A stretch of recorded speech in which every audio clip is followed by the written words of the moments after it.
अनंतपुर वाले तो अंतिमपुर में चले जाते हैं।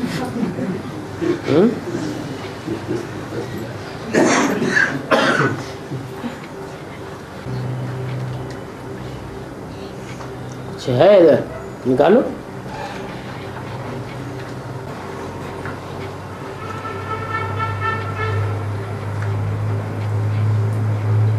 अरे कुछ है तो निकालो, क्या बात है।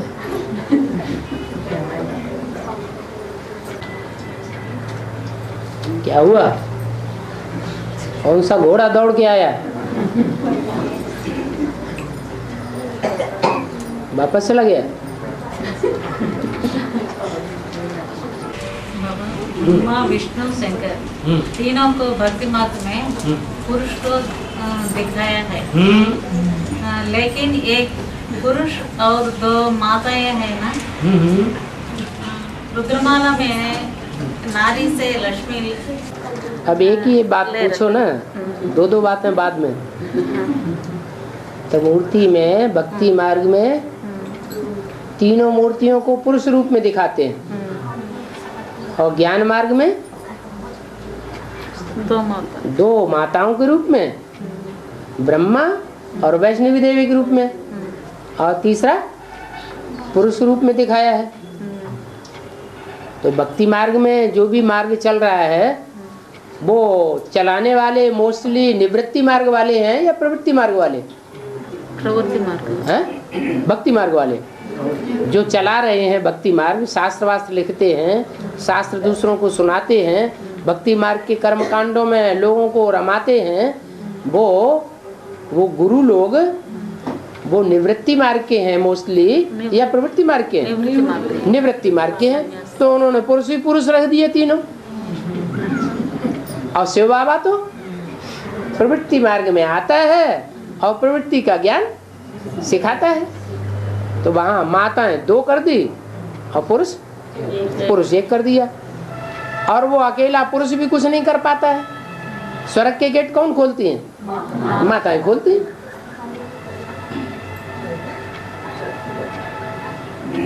और रुद्रमाला में नारी से लक्ष्मी ले रखा है।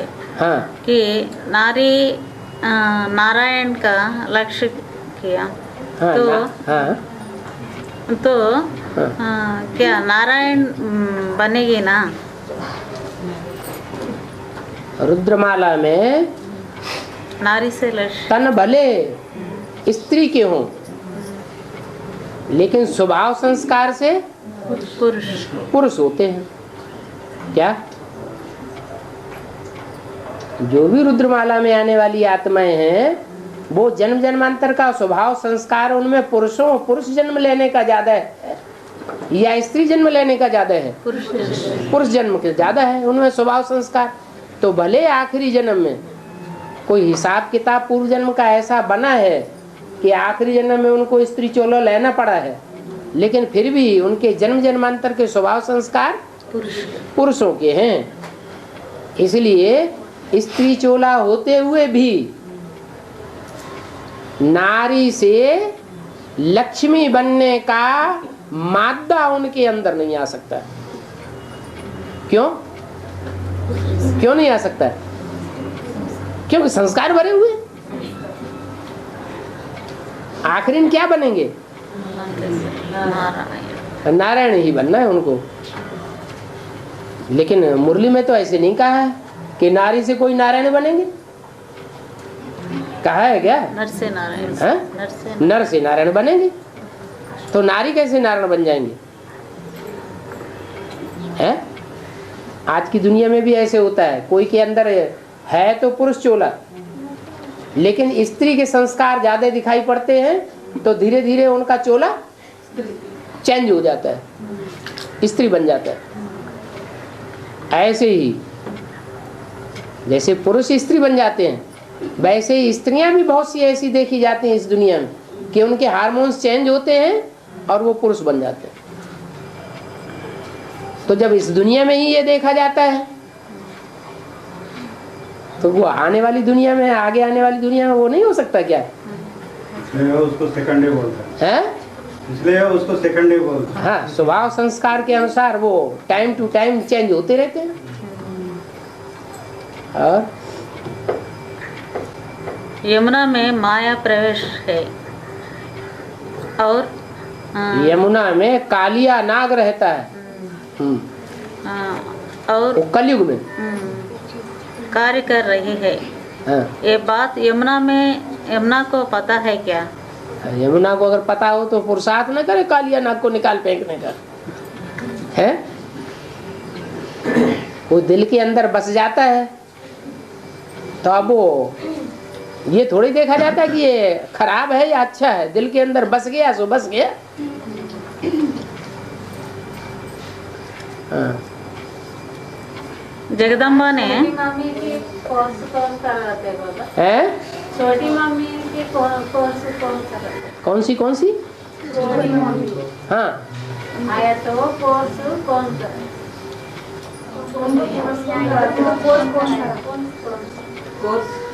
छोटी मम्मी जब आएंगे तब कोर्स को कौन कराएंगे पूछ रहे हो? कोर्स कौन कराएंगे? कोई भी एडवांस के कोर्स जिसमें फोर्स भरा हुआ होगा वो ही कोर्स कराएगा। जिसमें खुद ही फोर्स नहीं होगा वो कोर्स कैसे कराएगा? और बाबा जगदम्बा ने लौकिक दुनिया में भी, लौकिक दुनिया होती है, घर में बहू आती है तो उसको कौन पढ़ाई पढ़ाता है? सास पढ़ाई पढ़ाती है? और यहाँ तो बाबा ने कहा है कन्या माताएं कन्या माताओं को समझाएं और पुरुषों को समझाएं तो अच्छा चलेगा। अभी उल्टा हो जाता है।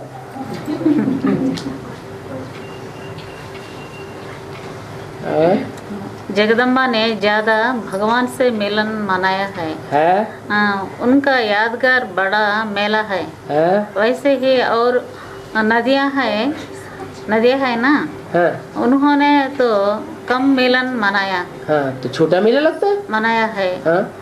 उनका क्या यादगार होता है? मेला वो लगता है ना गंगा नदी के किनारे, इलाहाबाद में मेला लगता है और नदियों पर भी मेला लगता है और छोटे मोटे मेले लगते हैं। जगदम्बा का बहुत बड़ा मेला लगता है। और भारत की नदियों में मेला लगता है, विदेश की नदियों में मेला नहीं लगता। माने भारत की नदियों ने पतित पावन बाप के साथ मिलन मेला जास्ती मनाया है, विदेशी नदियों ने मेला नहीं मनाया है। वह पहचान ही नहीं पाती तो मिलन मेला कहाँ से मनाएंगे? और विदेश की नदियों में कोई स्नान करता है? नहीं करता है। क्यों? वो विदेश की नदियां पतित से पावन खुद ही नहीं बन पाती तो ज्ञानी ही नहीं बनेंगी तो ज्ञान स्नान दूसरों को कहां से कराएंगी? एक तो भाषा का प्रॉब्लम,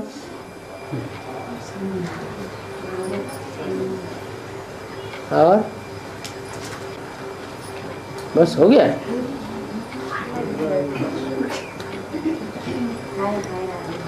और निकालो।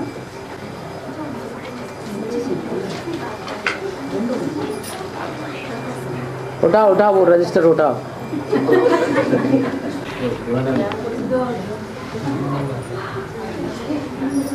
दुर्गा माता बनो दुर्गति नाशिनी। बॉम्बे वाले हाँ। डिस्कशन में बोला है पाप कर्म करने से अच्छा है कि हॉस्पिटल में बीमार पड़े से, लेकिन ज़्यादा बीमार में बिगर खिसली से सेवा लेंगे तो भोज नहीं चढ़ेगा क्या? तो समझ में नहीं आया क्या बात बोली? आपको समझ में आ गया?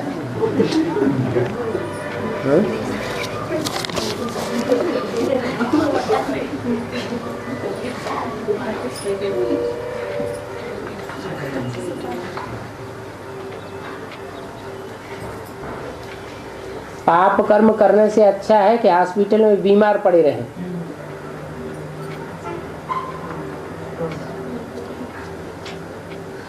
लेकिन बीमारी में अगर किसी से सेवा लेंगे तो बोझा नहीं चढ़ेगा क्या है? बीमारी में अगर सेवा देने वाले अपने आप सेवा दें तो उससे ये नहीं साबित होता है कि हमने इनकी सेवा की है पिछले जन्म में, तभी हमारी सेवा कर रहे हैं। नहीं तो सेवा क्यों करेंगे? हाँ, वो तो उसका ड्यूटी है। ऐसा क्यों सोचता है? वो तो उसका ड्यूटी है, हॉस्पिटल में है। सेवा करने वाले की ड्यूटी है। पैसा लेता है, पैसा भी तो लेता है?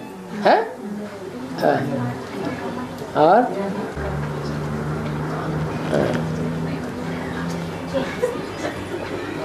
पाप कर्म करने से अच्छा है कि हॉस्पिटल में बीमार पड़े रहें। ये तो कोई बात नहीं है। मना कोई बीमार पड़ा रहे वो ज्यादा अच्छा है। जो बीमारी होगी तो उसमें पुरुषार्थ होगा, है? बीमारी में पुरुषार्थ तो होता नहीं, देवान आता है, बार बार दर्द उठता है। हाँ।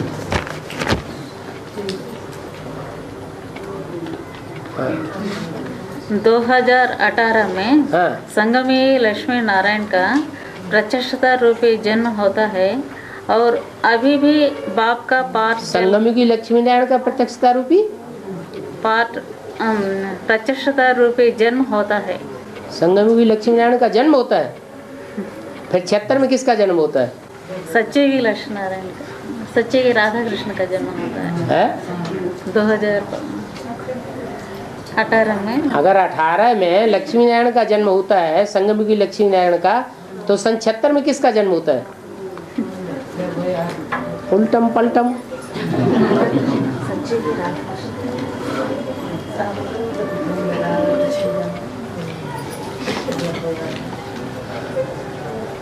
यमुना के किनारे स्वर्ग स्थापना होगा तो स्थूल स्वर्ग की बात है या संगमयुग स्वर्ग की बात है? पहले हर काम चैतन्य में संपन्न होगा या पहले जड़ में संपन्न होगा? चैतन्य में। पहले तो चैतन्य की बात होती है, बाद में जड़ की बात होती है। बाबा यमुना पहले चैतन्य दिल्ली का सुधार होगा या पहले पत्थरों की दिल्ली का सुधार हो जाएगा? चैतन्य। पहले चैतन्य का सुधार होता है। बाबा यमुना ऐसा क्या पवित्रता धारण करते हैं जो उसके काटने पर ही स्वर्ग स्थापन होगा? हाँ, जो आदि करेगा सो ही अंत करेगा। एडवांस ज्ञान जब शुरू हुआ तो पहले एडवांस ज्ञान में कदम किसने बढ़ाया? पहले बीज किसने बोया? यमुना ने बोया। तो जो पहले बीज बोते हैं उनका ज्यादा हिस्सा बन जाता है पैदाइश में। बाद में जो बीज बोते हैं उसका उतना हिस्सा नहीं बनता है। कोई फसल हो, शुरुआत में जो फसल बो दी जाती है उसमें ज़्यादा पैदाइश होती है, और जो पिछाड़ी में बोई जाती है उसमें उतनी पैदाइश नहीं होती है। ईश्वरीय ज्ञान का भी यही नियम है कि जिन आत्माओं ने दिल्ली में शुरुआत में सहयोग दिया वो भला अब कितनी भी विरोधी बन गई हों, लेकिन वो आत्माएं अंत तक सहयोग लेने की बाप से अधिकारी बनी रहेंगी, क्योंकि मौके पर उन्होंने हिम्मत करके सहयोग दिया।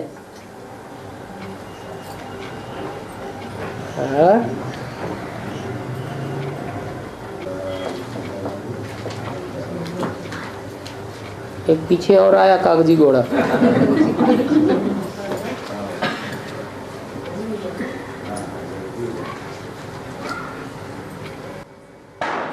आंध्रा विजय माला। आंध्रा विजय माला। कृष्ण की सोल इतनी श्रेष्ठ आत्मा है, उनका बच्चा इतना खराब। कृष्ण की सोल इतनी श्रेष्ठ आत्मा है, उनका बच्चा इतना खराब? इस्लामी है?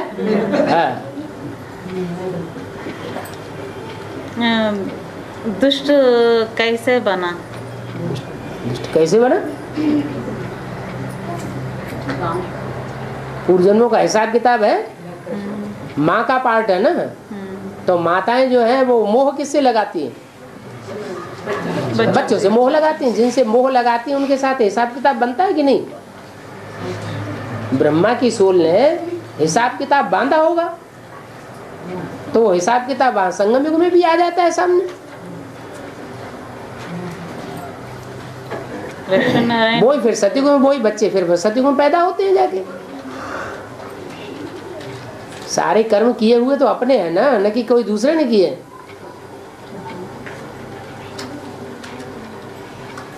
इस जन्म में नहीं तो पूर्व जन्म में।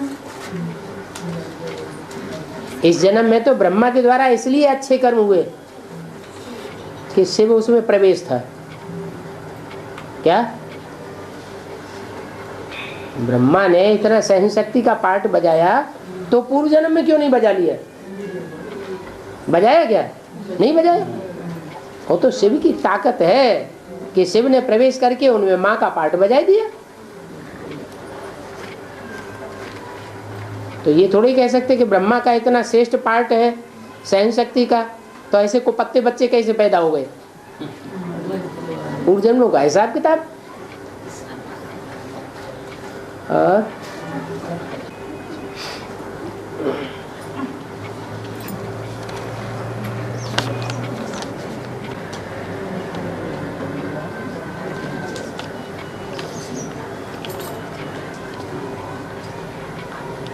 माँ बाप का पाप कर्म बच्चों को भोगना पड़ता है। ऐसे होता है क्या? है? ये कोई जरूरी है? जो पाप करेगा सो ही भोगेगा। लौकिक में ऐसा है?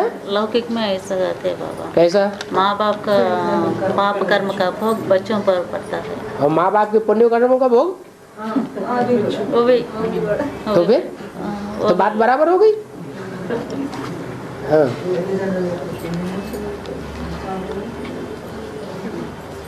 जास्ती पाप बड़ा राजा करता है, ऐसे ही अष्टदेव भी द्वापर कलयुग में ज्यादा पाप तो करते हैं। आत्मिक स्थिति में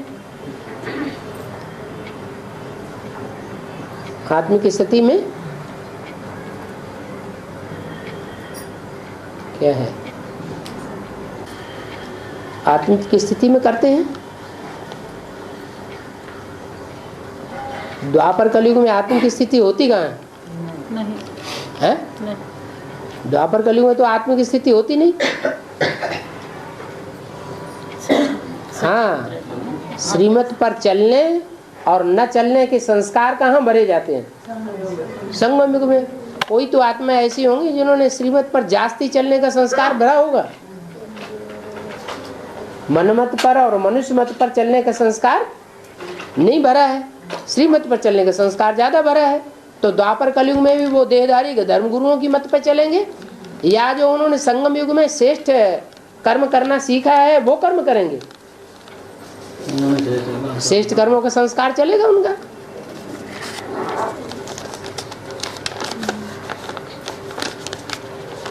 और हम जन्म जन्मांतर राम वाले आत्मा के साथ रहते आए, उसकी निशानी क्या होगा? उसकी निशानी होगी कि ऑटोमेटिक याद आवेगी। कोई दूसरी आत्मा हमको प्रभावित नहीं कर सकेगी। अगर दूसरी आत्मा हमको प्रभावित करती है, इससे क्या साबित होता है कि पूर्व जन्म में हम उनकी प्रजा बन करके रहे हैं, इसलिए वो यहाँ भी प्रभावित कर रही है। प्रकाशमणि दादी के शरीर छोड़ने के तो 2 दिन पहले हैदराबाद बॉम्बे स्टेट हुआ था, तो विस्फोट हुआ था। विस्फोट है। बॉम्बे में है। विस्फोट हुआ, तो इसका कोई कनेक्शन होगा क्या? उन्होंने शरीर छोड़ने से पहले वो कामा में पड़ी हुई थी। जो आत्माएं कामा में चली जाती है, कामा में चली जाती है, तो कामा में चली जाने से पहले वो इधर उधर सूक्ष्म वतन में चारों तरफ भ्रमण करती है। क्या शरीर में वो आत्मा नहीं होती है, और सूक्ष्म शरीर जहाँ दूसरी जगह भ्रमण करेंगे तो कहाँ कहीं भी प्रवेश करके कोई भी पार्ट बजा सकते हैं। हैदराबाद का तो फिर विशेष पार्ट है। हैदराबाद में कौन से धर्म की आत्माएं ज्यादा रहती हैं? मुसलमान बहुत रहे पड़े हैं। तो जहाँ जिसका कार्य क्षेत्र होगा वहीं वो अपना प्रभाव डालेगी।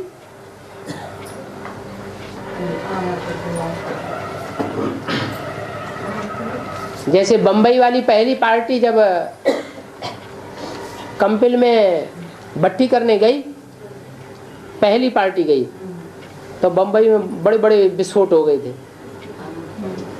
पार्टी वहाँ भट्टी कर रही थी और वहाँ जोर जोर से विस्फोट हुए।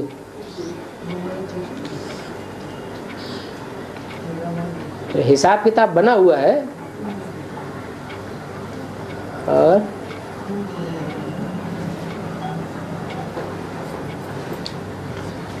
जैसे सन 76 में गुजरात से जयप्रकाश नारायण का एजिटेशन निकला, क्रांति हुई और जनता पार्टी बनी। इंदिरा गांधी नीचे उतार दी गई। ऐसे ही एडवांस पार्टी में भी हुआ। क्या एडवांस पार्टी में भी जयप्रकाश नारायण की आत्मा इमरजेंसी, और एडवांस पार्टी में भी ये इमरजेंसी लगी उन ब्राह्मणों के लिए कि उनको अंदर ना आने दिया जाए, घुसने न दिया जाए। झगड़ा हो गया और मुरारजी देसाई सहयोगी बन गए। कौन सी मुरारजी देसाई है ब्राह्मणों की दुनिया में? कृष्ण मुरारजी देसाई। वो एजिटेशन भी गुजरात से निकला और ये एजिटेशन भी गुजरात से निकला। तो दुनिया में जो कुछ होता है उसका अक्स ब्राह्मणों की दुनिया में भी है। ब्राह्मणों की दुनिया में जो होता है उसका अक्स बाहरी दुनिया में भी पड़ता है, जुड़ा हुआ है।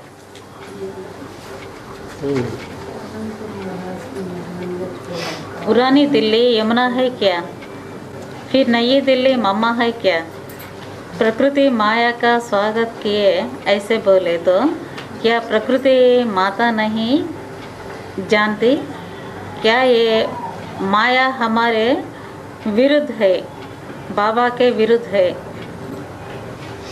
एक बात करो, पहली बात क्या है? पुरानी दिल्ली यमुना है क्या? नाम तो है पुरानी दिल्ली और नई दिल्ली। पुरानी दिल्ली यमुना नदी के किनारे बसी हुई है और नई दिल्ली यमुना नदी से दूर बसी हुई है। पुरानी दिल्ली सारी ही लाल पत्थरों की बनी हुई है, वो नई दिल्ली। नई दिल्ली लाल पत्थरों की बनी हुई है और बनाई किसने? अंग्रेजों ने। नई दिल्ली का फाउंडेशन किसने डाला? अंग्रेजों ने डाला। और पुरानी दिल्ली का फाउंडेशन सारा किसके द्वारा पड़ा हुआ है? चाहे लाल किला हो, चाहे जामा मस्जिद हो, किसने बनाई है? मुसलमानों ने। है तो ऐसे ही यहाँ ज्ञान में भी है। फिर नई दिल्ली पे छाप है कृष्ण की, जो संगम युगी कृष्ण है, और पुरानी दिल्ली पे छाप है मुसलमानों की, जो इस्लाम धर्म में कन्वर्ट होने वाली आत्मा है।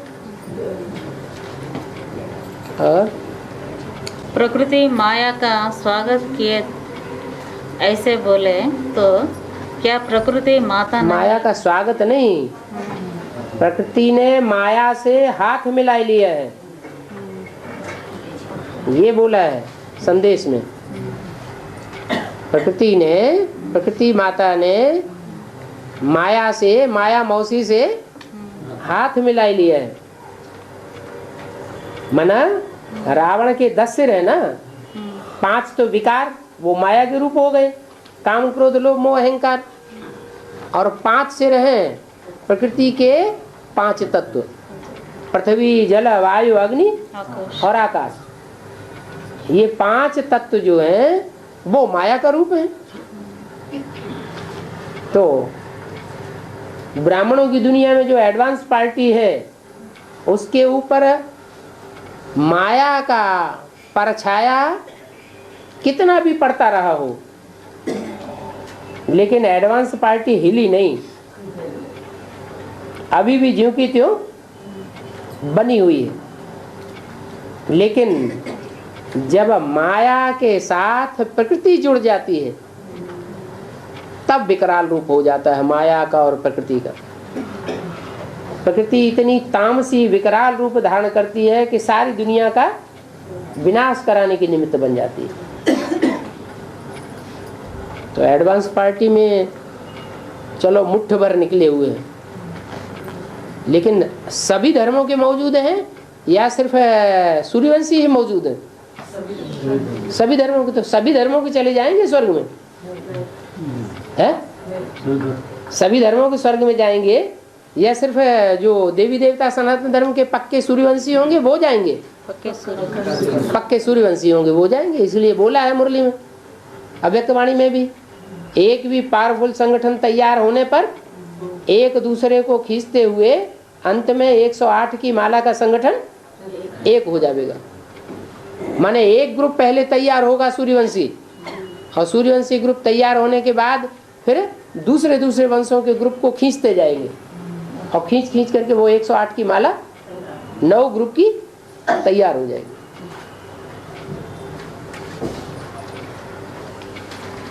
तो सारे ही चले जाएंगे क्या स्वर्ग में? हैं?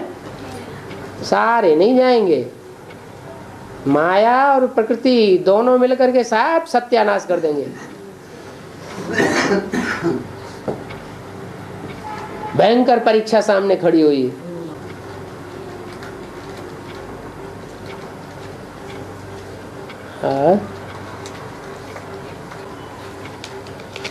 अभी तक तो माया के छोटे मोटे पेपर होते रहे,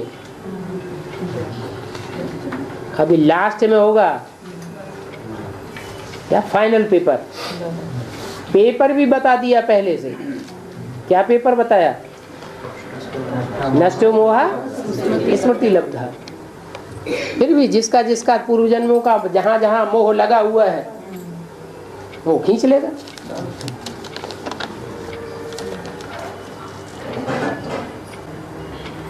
लक्ष्मी नारायण का नहीं प्रत्यक्षता रूपी जन्म होता है। राधा कृष्ण का संगम की राधा कृष्ण का प्रत्यक्षता रूपी जन्म होता है। लक्ष्मी नारायण का जन्म कब होता है? संगम की लक्ष्मी नारायण का जन्म कब गाया हुआ है? 76 में। आज से 10 वर्ष कम 5000 वर्ष हुए जब इन्हें लक्ष्मी नारायण का जन्म हुआ। जन्म होना माना प्रत्यक्षता होना। फिर उन संगम की लक्ष्मी नारायण के बुद्ध रूपी पेट से राधा कृष्ण जैसी श्रेष्ठ आत्माओं का प्रत्यक्षता होनी है। शरीर तो भले एक ही है, लेकिन संसार पहचानेगा कि वो आत्माएं अलग हैं राधा कृष्ण की, और राम सीता की आत्माएं पुरुषार्थ करने वाली अलग है।